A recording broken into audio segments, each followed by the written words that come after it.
Hai guys, assalamualaikum warahmatullahi wabarakatuh. Balik lagi dengan saya Rizky di channel saya Rizky Video IG. Dalam video ini aku bakal bahas tentang apa sih perbedaannya dari OTP, CVV, user ID, dan yang lainnya berkaitan dengan uh, e-banking, m-banking atau uh, perbankan yang berhubungan dengan penipuan online. Dan karena banyak banget di komentar video gue yang tanya, bang, kalau misalnya OTP itu dikirimnya kapan sih, bang? Perbedaan OTP sama user ID itu apa sih? Dan masih banyak banget pertanyaan-pertanyaan itu yang sejenis, makanya gue bakal bahas di sini dan bakal jawab semampu gue dan sepengetahuan gue tentang masalah itu. Oke, buat kalian yang baru datang di channel ini, jangan lupa tekan tombol subscribe di channel ini yang akan membahas tentang tips-tips tentang penipuan dan juga tentang horor. Itu ada dua tipe lah, di buat hiburan aja. Untuk horor, untuk masalah yang serius tentunya tentang yang tadi, kasus penipuan online, banking, dan tips-tips dalam belanja online. Dan yang pertama, apa sih itu OTP? Gue bakal bahas tentang OTP dulu karena OTP ini paling banyak banget ditanya di komentar di video-video gue.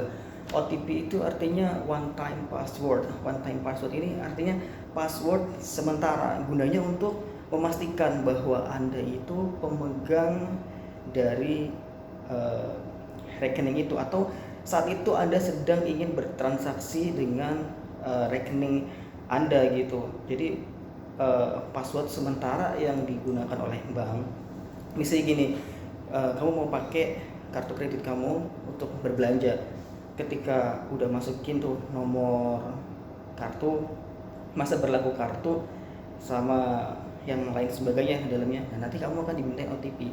OTP itu akan masuk ke SMS di handphone kamu untuk memastikan bahwa itu benar adalah transaksi yang dilakukan oleh kamu, bukan oleh orang lain. Itu tujuannya kenapa bank mengirimkan OTP ke handphone kamu.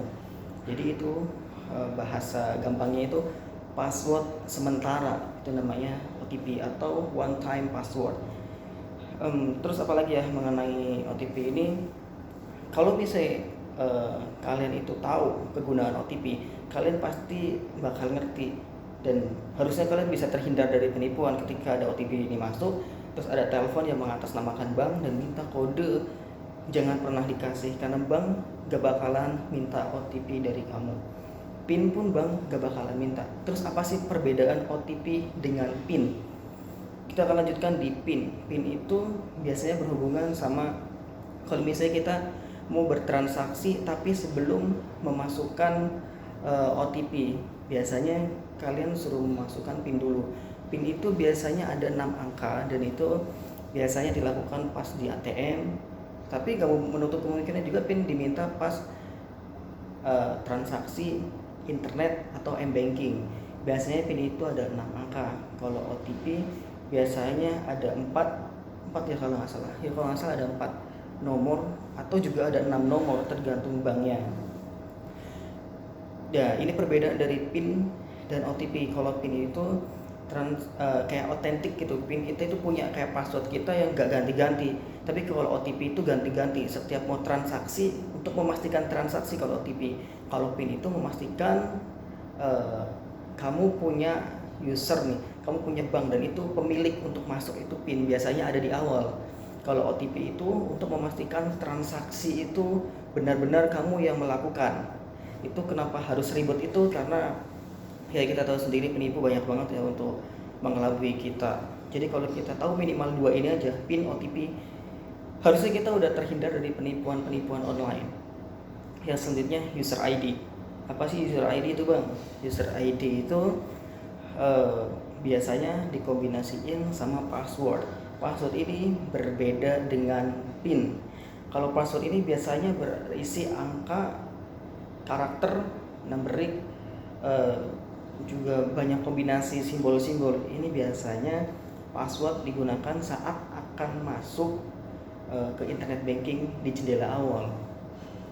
Apa sih bedanya sama PIN dengan password? Kalau password itu lebih banyak dikombinasi, jadi ada huruf, angka, simbol. Tapi kalau misalnya PIN biasanya hanya berupa angka. apakah ini akan dipakai dua-duanya ketika akan masuk m-banking. Dalam kasus internet banking di Bank Niaga ini dipakai dua-duanya. Ada juga kalau misalnya di Bank BCA di klik BCA klik itu biasanya dipakai cuma PIN aja, tapi dia nanti ada, kalau misalnya di BCA klik itu dia ada klik BCA ya, dia ada minta autentifikasinya pakai key BCA. Tapi ini udah mulai ditinggalkan karena lebih baik pakai m-banking, karena di BCA juga udah ada layanan m-banking yang lebih gampang. Terus apalagi tadi, kita lagi bahas tadi tentang password dan PIN. Ya kalau password itu biasanya kita cuma masuk ke dalam portal internet banking itu, dan password ini biasanya bisa temporer sih, maksudnya kayak di BCA itu kayak kode buat kita masuk. Sebelum kita mau masuk ke lihat menu, kita harus masukin password sama usernya dulu.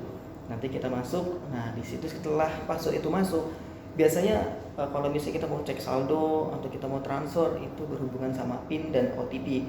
Tapi tergantung dari transaksinya, apakah perlu OTP atau hanya PIN saja.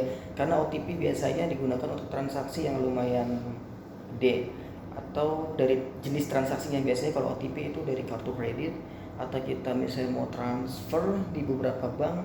Nah kalau misalnya mau cek saldo kita nggak perlu OTP, paling biasa pakai PIN aja. Terus CVV, apa sih itu bang? CVV itu sebenarnya nama lainnya CSC atau Card Security Code. Itu ada 3 angka, biasanya ada di kartu kredit kalian yang ada di baliknya. Dan ini sangat penting banget, kalian nggak boleh dikasih tahu ke siapapun kecuali kalau misalnya kalian lagi transaksi. Dan itu pun biasanya selanjutnya ketika kalian udah mencet 3 angka itu, kalian akan diminta OTP.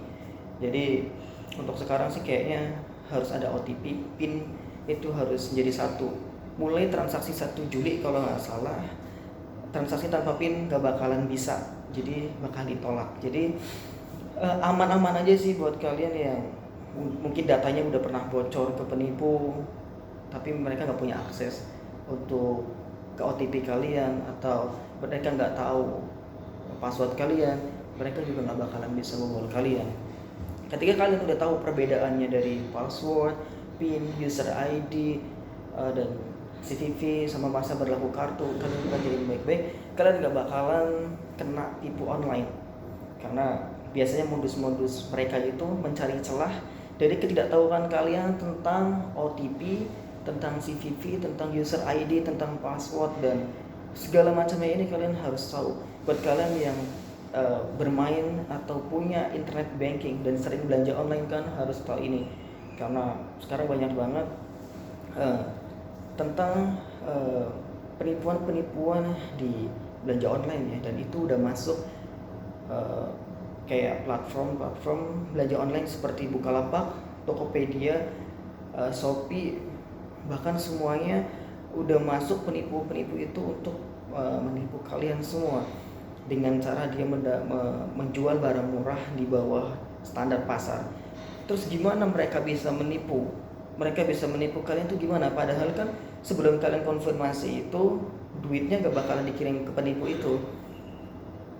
Nah, di sini akan dibahas di part berikutnya tentang gimana sih caranya antisipasi ketika kita udah terlanjur beli di toko cloning atau toko yang menipu di toko online. Karena waspada, ini udah masuk di Tokopedia, Bukalapak, dan Shopee, dan bahkan di belanja online yang lainnya udah banyak.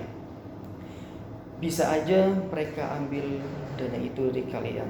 Makanya tetap jaga privacy kalian, jaga diri kalian, jaga data-data kalian agar tidak menjadi korban penipuan selanjutnya. Untuk yang masalah belanja online tadi dan masalah gimana penanganannya ketika kalian udah terlanjur beli agar duitnya balik lagi, akan dibahas di video selanjutnya. Jangan lupa subscribe. Makanya saya Rizky, bye bye, semoga berguna buat kalian semua. Assalamualaikum.